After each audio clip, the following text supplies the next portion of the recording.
I would like to take this opportunity today to pay tribute to the career of someone who has served both the Liberal Party but also the South Australian people and these Houses of Parliament so well over the last couple of decades, and that is the Honourable Stephen Wade. Stephen Wade obviously stepped down from the Legislative Council a few weeks ago, just prior to us returning for the summer recess. And I think that everyone who knew Stephen knows not only the diligence and compassion that was a trait, a hallmark of every aspect of his work, but also the great calling that he clearly had for public service in the state of South Australia. After graduating in law and economics from the University of Adelaide, Stephen spent quite a period of time working as a parliamentary advisor at both state and federal levels, including for former Liberal Health Minister Dr. Michael Armitage. And it is likely that Stephen, during his time working for Dr. Armitage, really developed his passion for healthcare, both primary healthcare, ageing, and something that Stephen was particularly interested in, which came to the fore later when he was appointed a minister in the Marshall Liberal government, and that was the concept of well-being, of preventative health. Stephen worked in corporate governance and on a range of boards, including from 2003 to 2006 as chair of Julia Farr Services, the largest disability provider in South Australia at the time. And he was a fellow of the Australian Institute of Company Directors.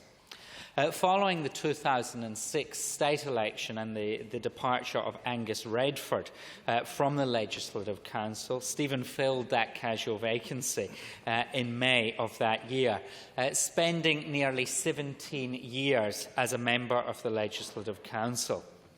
In April 2010, he became Shadow Attorney-General, a role he held until June 2014. And from then, he took on the role of Shadow Health Minister, Shadow Minister for Suicide Prevention, Mental Health and Substance Abuse and Ageing. And then, in 2017, and I understand this title was at his request, he became Shadow Minister for Health and Wellbeing.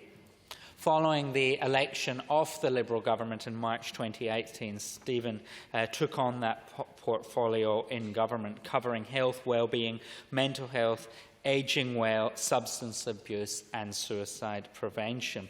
And as someone who had the privilege of serving for 4 years with Stephen, alongside him in Cabinet, as well as other colleagues who are here today, I got to observe his thoughtfulness, his focus on policy development and his desire to ensure that our healthcare system in South Australia, both the primary healthcare system but also the preventative health system, was as well placed as possible and as well funded as possible to respond to the challenges of our times.